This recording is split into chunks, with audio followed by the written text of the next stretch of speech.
Oh, Monsanto. You've probably heard about them before, probably in your health classes at school, or when you're binging Netflix documentaries. You've probably eaten food they've produced today. Seriously, Monsanto is a company you interact with on a daily basis, so you should probably know a little bit more about it than you do right now. It's been around since 1901 and was founded in St. Louis, Missouri. While they started out manufacturing chemicals, they are now the world's #1 supplier of seeds.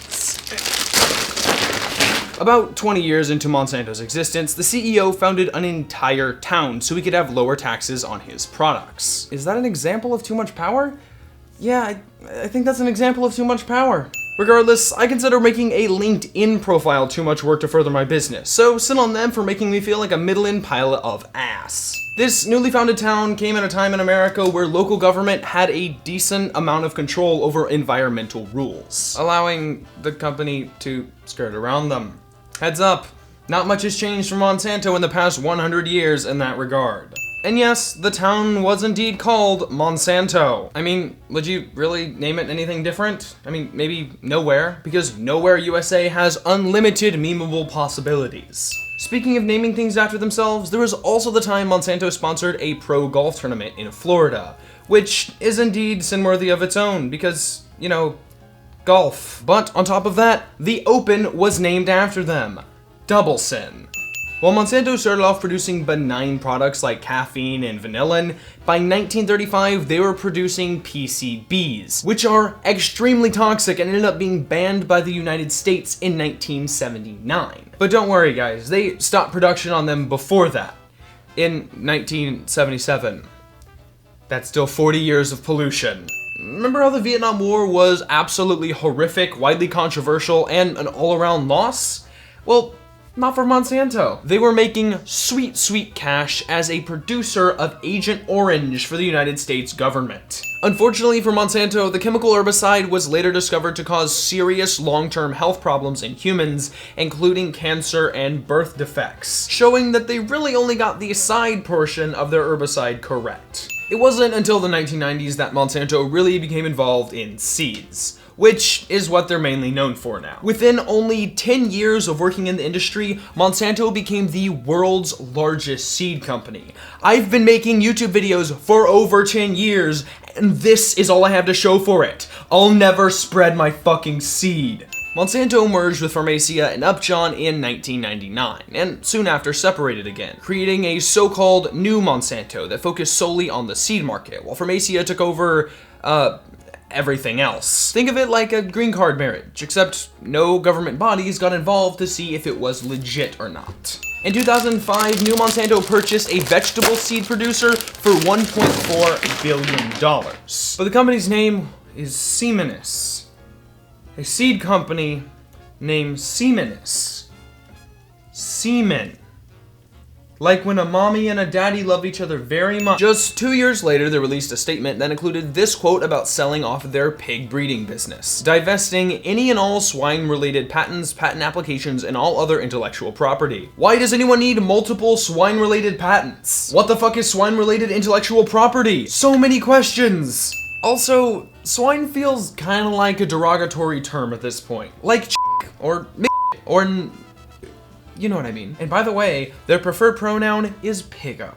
In 2016, Bayer offered to buy Monsanto, and Monsanto accepted. The transaction is still pending, so this video is still called Everything Wrong with Monsanto, but they are trying their damnedest to make a fool out of me. Anyway, I've looked at a lot of Wikipedia pages in my day. I've seen headings for products and for issues, but never a section titled Products and Associated Issues.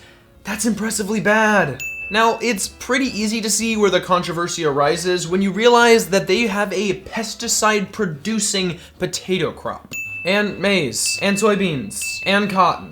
As you can imagine, organic farmers are not pleased by this.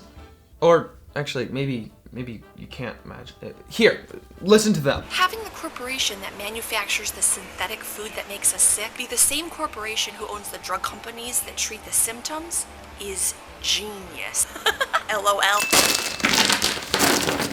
Also, Monsanto makes seeds that are modified to be immune to certain herbicides, so the field can be sprayed with it, the weeds will die, and the crops will still grow. They sell both the herbicide and the seeds, and these products make up half of Monsanto's gross margin, or what they make in a year. I guess that's fine, but there are lots of farmers who don't want to use Monsanto's crops. Because nature is nature and animals eat and poop, sometimes Monsanto's crops end up in non-Monsanto fields. Because their crops are immune to herbicide, they fucking take over. It's like Planet of the Apes. Or like when your roommate doesn't give a fuck about anything being clean and your house is constantly a mess.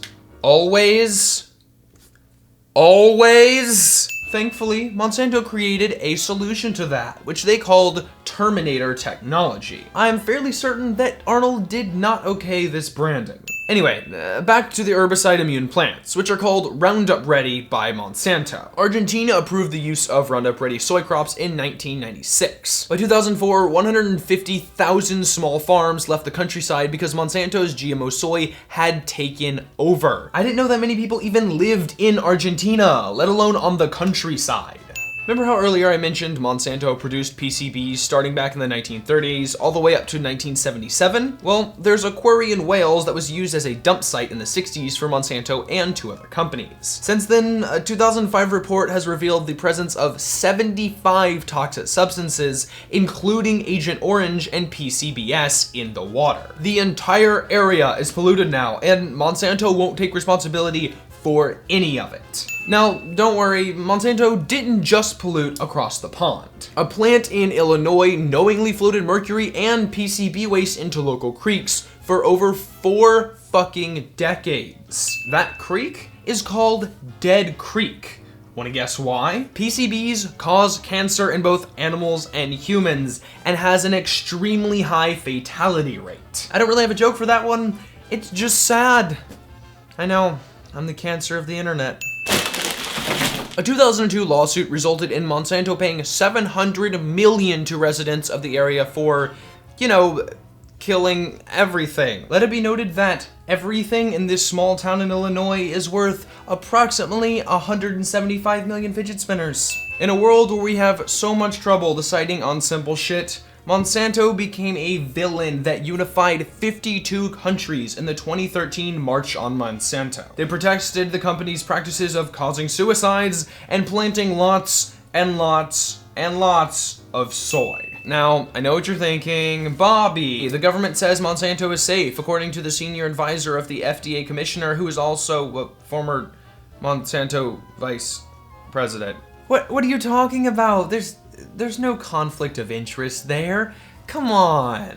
Actually, there's a lot of people who are working with compromising conflicts of interest in the public and private sectors when it comes to Monsanto. List time. Earl H. Arbison Jr. was a CIA deputy director turned Monsanto president. Michael A. Friedman, FDA and Pharmacia investigator. Remember, Pharmacia was part of Monsanto. Linda J. Fisher, an EPA assistant administrator turned Monsanto VP, turned EPA deputy administrator. Mickey Cantor, the U.S. trade representative turned Monsanto board member. William D. Ruckelshaus, the EPA administrator turned director of the FBI, turned deputy attorney general of the US, turned EPA administrator, again turned, you guessed it, Monsanto board member. On top of that, don't forget Monsanto spends millions of dollars lobbying in DC every single year. Or that they're a member of the Biotechnology Industry Organization, which also spends millions in DC every year. If that's not enough for you, there are many, many documentaries about Monsanto and how they're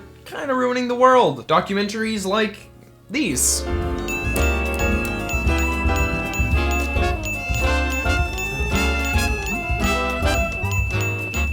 Okay, stop scrolling. That's not all of them, but there are only so many food-based puns a guy can handle.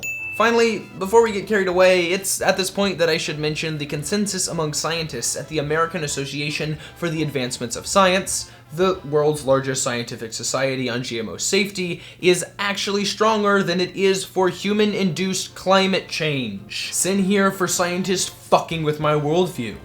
If GMOs aren't evil, what is evil? What is evil?